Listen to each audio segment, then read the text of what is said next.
Logical discrepancy under adjudication দেন delete 27 lakh ভোটারদেরকে delete করেছে। Vote হয়ে গেল, এখনো পর্যন্ত কবে নাম উঠবে নাম উঠবে কোনো জানাই যাচ্ছে না।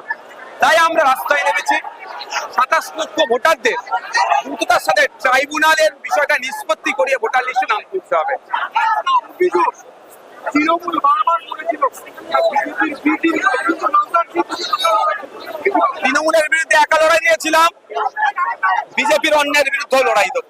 তৃণমূলের ন্যায়কে রিকগনাইজ করেছিলাম, এই সরকারের কোনো ন্যায় কাজ করলে সেটাকে সাধুবাদ জানাবো।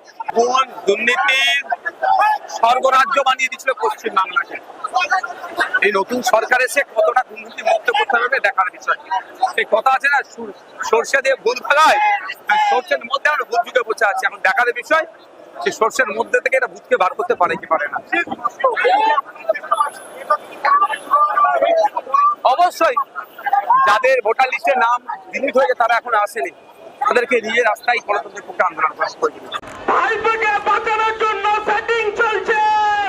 আমরা বলছি সেটিং হতে দেব না। নওশাদ রাস্তায় আছে, আপনারা রাস্তায় আছে। আমরা পরাজিত হইনি। বিজেপির কাছে বিজেপি ষড়যন্ত্র, এই সিও দপ্তর নির্বাচন কমিশনের কাছে ষড়যন্ত্রের শিকার হয়েছি আমরা। বাংলা ভোটারকে বাদ দিয়ে যে ভোটটা হলো, এটা কেন হলো, বা তাদের এখনো পর্যন্ত ট্রাইব্যুনালে কেন কোনো কাজ চালু হয়নি, এই জন্য প্রতিবাদে আমাদের মিছিল। আইএসএফ থেকে নওশাদ সিদ্দিকী ডাক দিয়েছেন।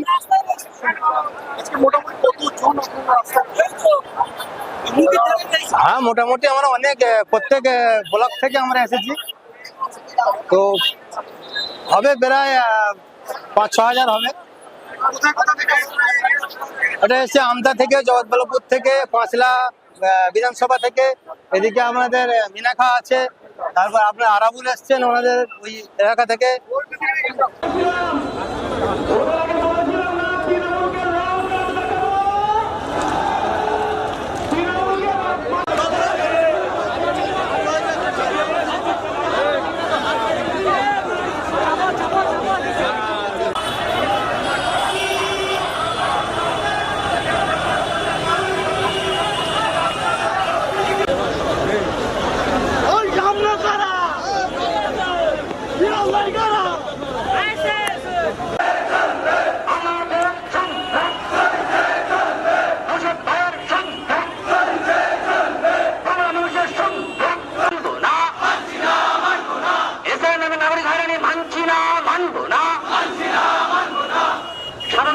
ভোটাধিকার কেড়ে নেওয়া হলো কেন? নির্বাচন কমিশন তুমি জবাব দাও।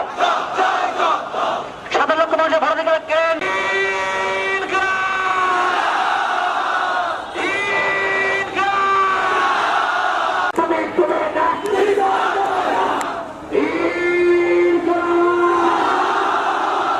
নির্বাচন করা হলো কেন? নির্বাচন কমিশন তুমি জবাব দাও।